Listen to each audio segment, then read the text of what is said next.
Welcome back to our weekly walkthrough where we bring the above, below, and talk about the transits you should know. So we missed a week because Mercury's in my 12th and I got retrograded hard, but we are back in the saddle. And with that, we are looking at the week of November 17th through the 23rd. So deep in the swing of retrograde right now, and we got a new moon coming in hot. If you are interested in doing more with the new moon, hit me up because I have an open circle that's going to be going on remotely and for everybody. So with that, our theme of the week is the Ace of Swords reversed. And this is our little writing prompt one. This is about journaling. And this is that reminder that the efforts that we put in and like our thoughts, everything that we write down and what we're doing isn't always going to pan out. Sometimes there will be writer's block. Sometimes the writing process will also create more issues. Sometimes the file will get deleted. Sometimes the documents will be messy. And sometimes we just aren't going to want to say what needs to be said. But this is where drafting is helpful. This is where revision is helpful. This is where letting yourself go deeper and look deeper is helpful.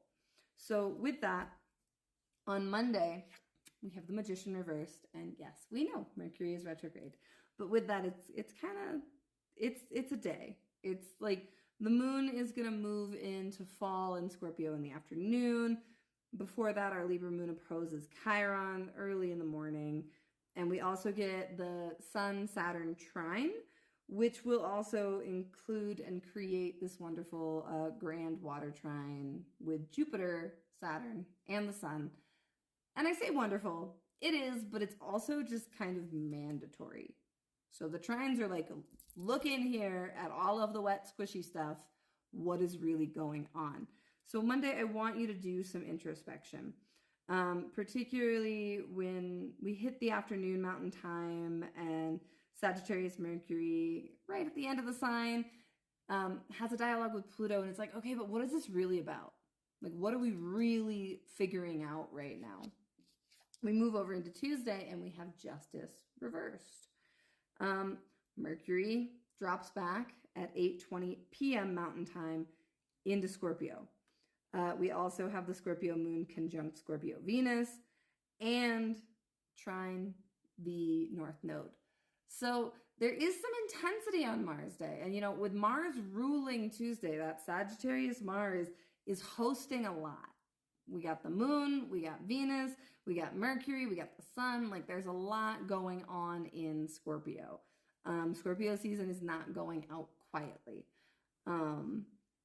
Even if it might like to. You know, Scorpio likes to be a little bit more covert, but right now it's just kind of in your face.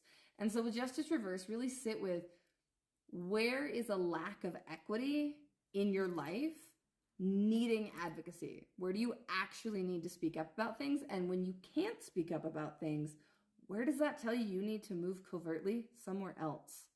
Because if you're not getting your needs met, why are you sticking around? Like if you can't talk to them about it, it's not happening, you don't think it's going to change, there's something there. Wednesday, we get our new moon.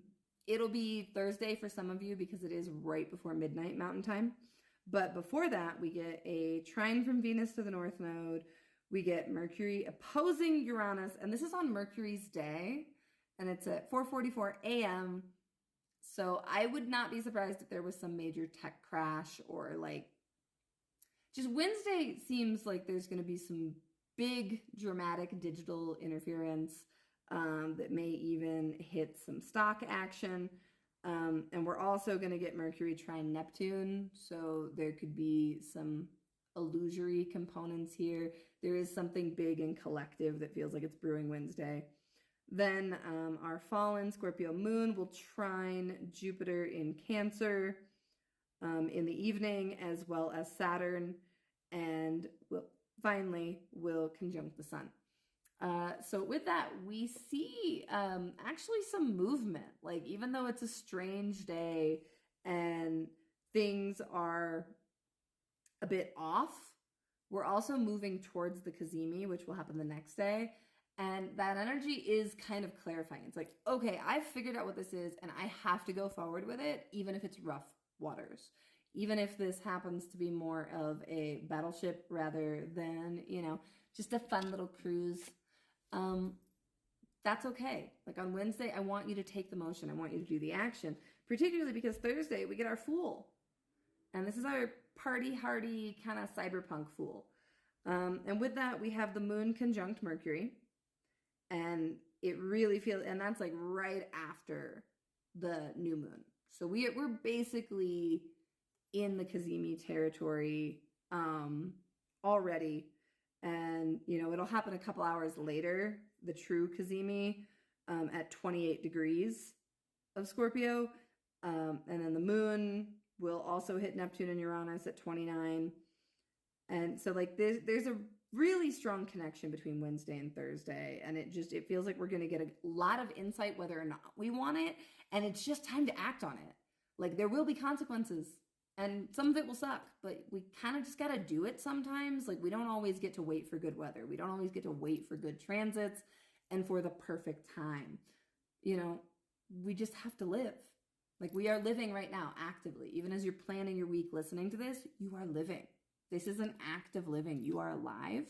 I'm sorry to be the bearer of bad news.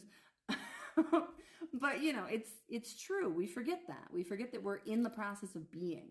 And so with that, I want to move us to Friday because the cost of living can be kind of exhausting. We have our 10 of Wands.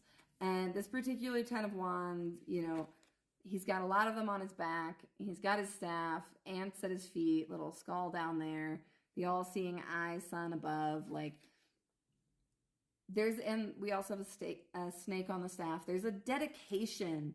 Like, yes, it's exhausting, but we can do it. If we just push through, we can actually make this into something. So with that, we have Sun opposite Uranus, which is kind of dramatic. It's, ego versus upheaval, and also trine Neptune, just a lot of 29-degree action. The moon will have also on Thursday moved into Sagittarius, and we'll have really most of Thursday morning is like all of the transits, and then the rest of the day we're just kind of cooking. So it's like a really busy morning, and then it's like, all right, let's just do it.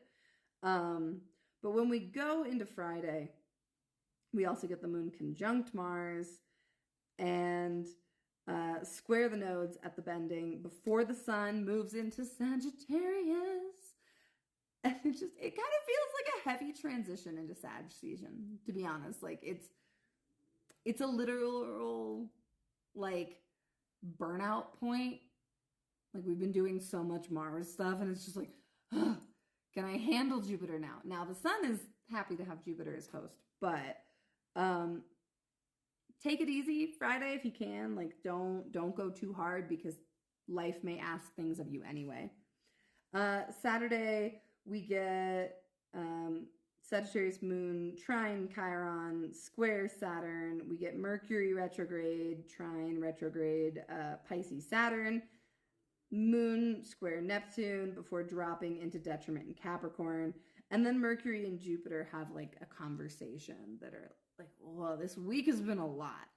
But with the retrograde of it all, even though there is some understanding, we have weird ass mystical shit reverse, which could just be a misinterpretation of signs. Like I would definitely recommend like writing stuff down and revisiting it later, because clarity is not the watchword for the weekend.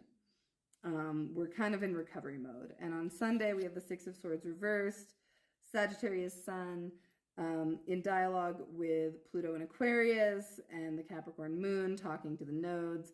And it's just like, whew, like trying to recover, but maybe not feeling like you quite can because we have to keep going deeper. So I want you to sit with it. On Sunday, I want you to be like, what have I not finished from Scorpio season? Because there's still a bunch of planets in Scorpio, so we can still kind of get that done. But where am I not done processing, releasing, and grieving? All right, it's a busy week, but I believe in you. So happy week. Hit me with the questions. And if you're interested in the new moon, let me know.